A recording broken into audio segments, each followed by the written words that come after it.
Chicago, man. I got my car running. But I'm Jared Page, JPTV 3000. This life up here in North Dakota, and I'm with George Coleman. George Coleman is a cool guy. I've known George for a little while, since I've been up here. And I wanted to get his opinion, not just my opinion and not just the other opinions that you've gotten from other people.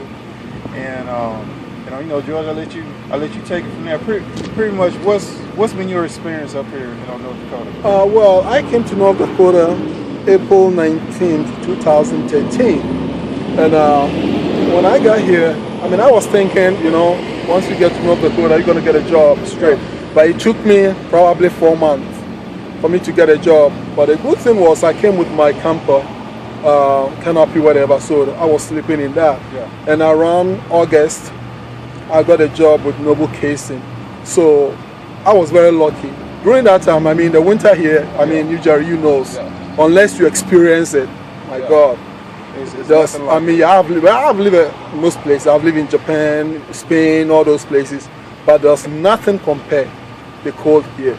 So I moved into company apartment, worked there till last, I think March 2014. I got another offer with Pilot. So they sent me to Oklahoma for a week.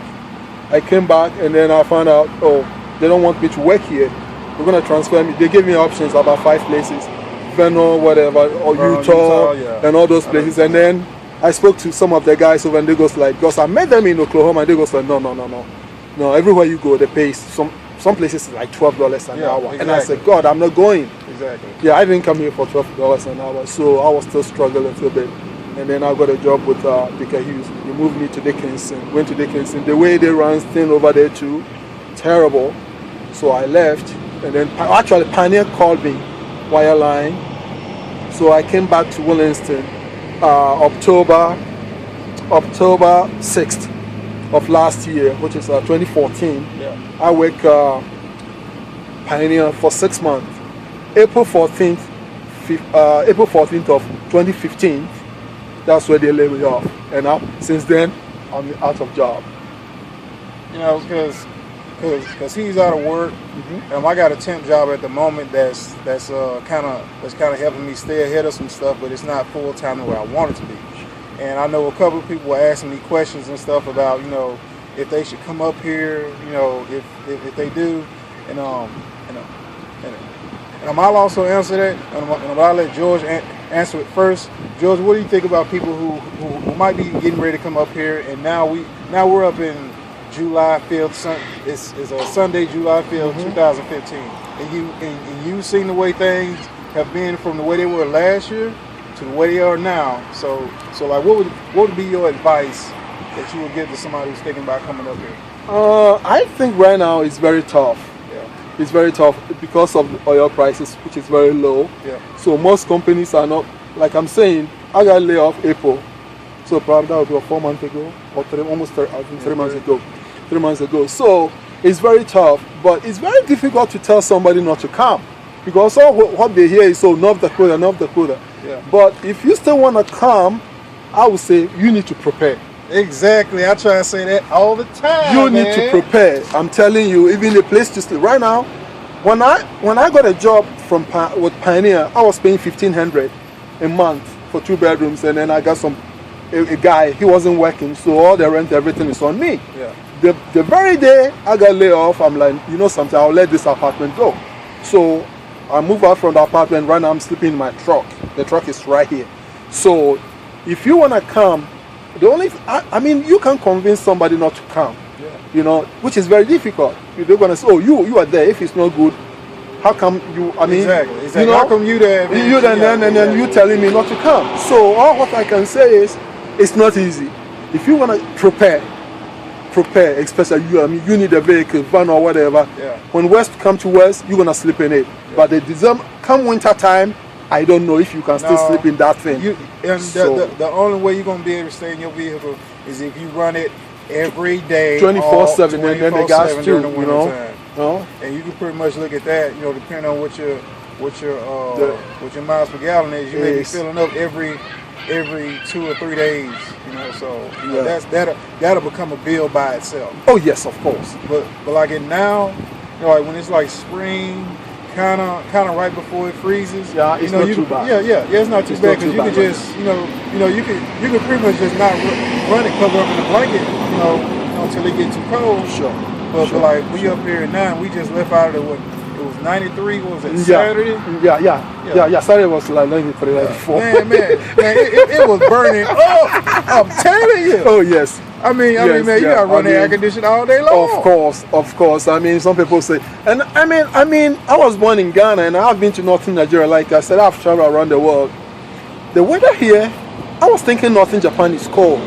There's nothing compared to this. It's a dry cold. When it's hot, it's a dry hot. It's a dry hot. No trees, nothing. There's nothing. Yeah, it's like desert. Yeah, it's a desert. It's just like if you wanted to go park somewhere to maybe open up your windows and just lay in your vehicle or something, you have to go find somewhere where there's some shade. Yeah, but the question is, where is it? Exactly, there ain't too many non-man-made shade out here. No, exactly. No. So I mean, the situation is very tough. It's not easy the way people think. I was thinking if I get to North Dakota, man, it took me 4 months when I came here to get a job. But right now, after they lay me off, I'm still unemployed. The only thing you have to do is, okay, go file for unemployment. So that's why I'm still looking. Every week I have to file. Well, the requirement is four jobs a week. Yeah. But I filed maybe probably 6, 7. I just came back from library. Yeah, to put in my 4 this thing. I keep going, and all of them I haven't heard anything. They will send you email, or we receive your resume, whatever. We are currently now. Exactly. They send you. That's what a lot of people are getting right now, unless you're overqualified something for like something. That. That's the main direction they're going in right now. Yes. Unless you're getting with a company that has like or maybe the company has a bad safety rating, or they really need the work. So and right now it's not like you can go find those companies just like that. If they are like that, somebody on the inside you'll meet somewhere, or you'll know, and they'll tell you, to go apply. Exactly. It's like to whom you know. Exactly. It's like, I mean, that's the way it is. It's not easy. So. Yeah, because last year you could have stumbled by accident into $100,000 a year job. Of course. And I mean, when I get, 2 years now. 2 years, 2 months or whatever. I've done rest about a little bit. That was I didn't do that for long, maybe 3 weeks.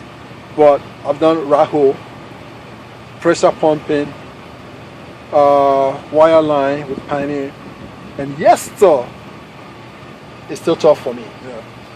It's not like I just came here. It's still tough for me. So.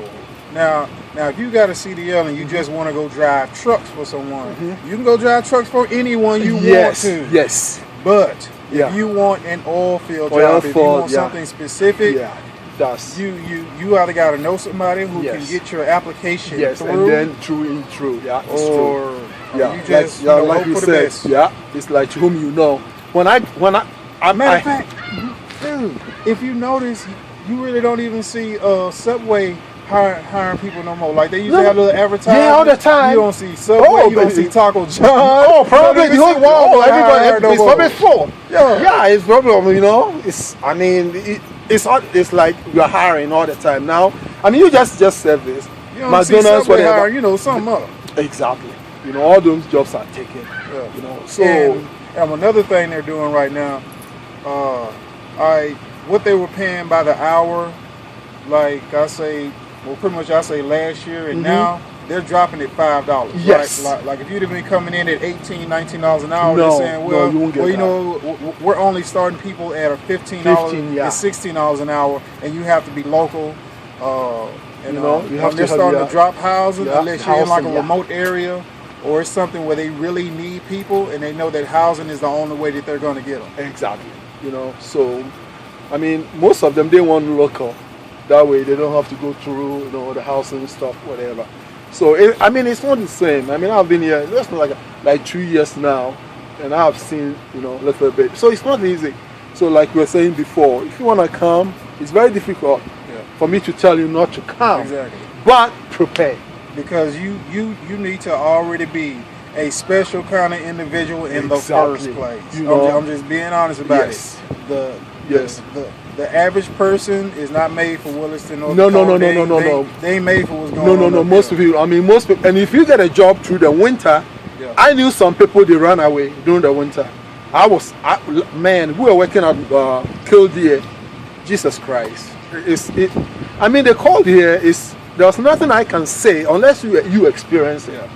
You know, so and if you don't take time and then you encourage somebody to come, then it's like, man, you become bad person. Yeah. You know, the person's going to, oh, okay, oh man, if I knew that's the way, I wasted my time, wasted my gas. It's not like that. So prepare. Yeah, prepare, plan. If you have bills at home, if you have family at home, you need to be looking at, okay, a year from now, where you're trying to get. If you come up here, let's say if you come up here in July or in August, you know, you pretty much got to stick it out through the wintertime to make this financially work an entire year. You know, so it can be done. Yeah, but it's not easy. It's not going to be easy. Now, there was a point which is gone, and to be honest, I don't see it coming back. Yes. I do not see it coming back. Yeah. I hope it does. Everybody else hopes it does. But everybody keeps saying, "Oh, it'll come back. Wait next month." And they've been saying that since I got here. Every month, like the next month, okay, it'll turn around. No, it's not. No. Like I was saying the other time, I was waiting for the reaction from OPEC. Yeah. And I got the news. I mean, the drill. There's a local newspaper here. Those guys who lives here, they can tell you. I don't know whether it's every week or something, because I have a PO box here, and I went to my mail. You talking about the drill? Yeah, the drill. Yeah, Thank you very much. The drill, and I went to. I'm like, oh man, the information is just right here. Not knowing the OPEC met on the 5th of June, and then they said, okay, the president from Qatar, Mohammed Ben Ali something, Ben Ali or whatever his name is, he said no, the price is going to stay like this for another 6 months. That's because they know what they're doing. They know that they can put a squeeze on this country by doing what they're doing. That's it.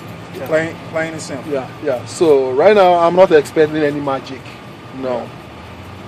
So let me check my phone real quick, man. Make sure they cut off. Yeah, I had some beat.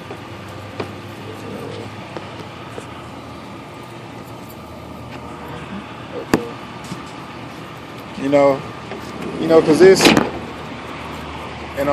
Because I meant to start doing this YouTube thing last year, but when I started working, I didn't have a chance to. Yeah. I mean, remember, you were even asking me before you left. Yeah, so I'm like, and then I was like, well, I see him. Yeah. And then when I started working out there, I was like, man, I think I came back here. It might have been like 3 weeks, 3 weeks before I actually came back here. I mean, right now, just look. Yeah. Remember?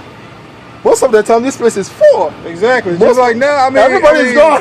I mean, man, when I first came back over here to the Loves, I drove by. I was like, man, it must have ran everybody off or something, man. I mean, what the heck going on? And I mean, man, I was parking here just looking around, like, ain't nobody out here. Yes. And you think about it, every night there will be people lined up. Of course. Matter of fact, I'll show y'all real quick. But there used to be people lined up over there to that side. Yeah. All the way over there on that side. And I'm like, before they put that there. Before they put this, yes. And people used to be parked over there all the time. Yeah. All the time. That's true. But should I put it on there, right? But man, I want to encourage people to come up here, but I want to encourage people the right way. Exactly. And I'm telling you, I know some people who are up here now that they doing pretty bad. They ain't got no place to stay at. I don't know where they staying at. Mm-hmm. And you see him at the command center. That dude with the long. Well, I don't know if you've been in there. Oh, I don't even go down that place often. Maybe this guy will know because he used to go there all the time. The one with the dog, Lonnie, the white truck. Yeah. Oh, he was the one who had the problem the other day. That's what I figured that was. Yeah, that's him. He told me. Yeah. And I said, oh yeah, Jerry was telling me. I didn't know it's you. What did he say happened? He says a guy, he has already parked. Yeah, that's what I'm telling you. He was already parked in the parking And then spot. the guy who was trying to back up, but it seems like the guy is going to hit his truck. Yeah. So he went and said, hey, stop. Yeah, because it was nighttime. Yeah, so the guy stopped, moved forward, come back, the same thing again. Yeah. And he said, no. If you hit this truck, dude, no, I'll park whatever I want. So it became argument then, and then he moved out the yeah, way. exactly. That way he doesn't, you know. And then the guy, after he moved, I think the guy called the cops, like you were saying. The cop came in. I think the other guy, the guy who was trying to bag, told the cops. Yeah. He said he's gonna kill him. So they handcuffed him and his friend. So this place is. I was like, man, matter of fact, man, I even got video of it, man, when the police had came, man. Oh, okay. I mean, cause I was sitting there in my van like, Williston, North Dakota. That's it. Hey, and you want to come up here, man? Be prepared for whatever can happen. Yeah, welcome to Williston. Yeah, so basically that's what happened. Yeah. And I'm like, yeah, you are the one who told me, but I didn't even see anything. And I didn't even know it's him. Yeah. And he said, yeah, it was me. I got handcuffed and I said, whoa, really? How many police? He said 3 cops. So they said she scanned and nothing happened. I think then they left him and then the guy didn't even park here again. He left. He left and then he left and he came back. Like, oh, he came back again? Night. Yeah. Okay. So this place is, I mean, it's insane. It's crazy. Yeah, and right now, crazy. I want to tell y'all something else before the video cut off. It's getting kind of gritty out here. Of course. Because people ain't working and they looking to get money any way they possibly can. Exactly. So hey man, be careful because I know a friend of mine. He been telling me, hey, I mean it's getting grimy out here. People, of course, people resorting to whatever they got to do. Of course, it's, you know, it's like Williston is turning everywhere else. Exactly, and also the housing situation. You may think the jobs are not there, so the prices is dropping. It's the same. No. It's the same. The same. There might be a couple places that have dropped the prices a little bit. A little bit, but not I mean, not much. Not much. You know, so be prepared for that. Maybe a year. Well, hell, man, I can't even say a year from now. We don't know. Yeah. So I mean, the only thing I keep saying, if you want to come, prepare. Yeah. Be prepared. It's not like you go, you know. Have your bills paid up 6 months, at least 3 months, or 6 months if you can. Then come up here. That way, it'll be as if you're just making an adventure to try and do better for yourself, to try and come up a little bit better. Exactly. If you have a CDL, excellent. If you have oilfield experience, that's great. But that won't even guarantee you a job. Of course. I've been working on the field for 2 years. I'm still looking for a job. Yeah. You know, so it's not like you just got here and then, you know. So, but construction jobs are still going pretty good. I think flagging is still going pretty good. So that's what I on that if you like to stand there with the little stop and yield sign. So, George, I want to thank you because I know this thing's about to cut off, man. Thank you so much. And man, I appreciate that, man. We'll talk again sometime. We'll get a chance to. Hopefully 30 days or 90 days from now, you working somewhere and I'm working somewhere. And I'm like, hey, what's up, bro? What Yeah. But it's all good. This is George. I'm Jerry, and This Life, YouTube, JPTV 3000. See y'all later. Take care. Bye bye.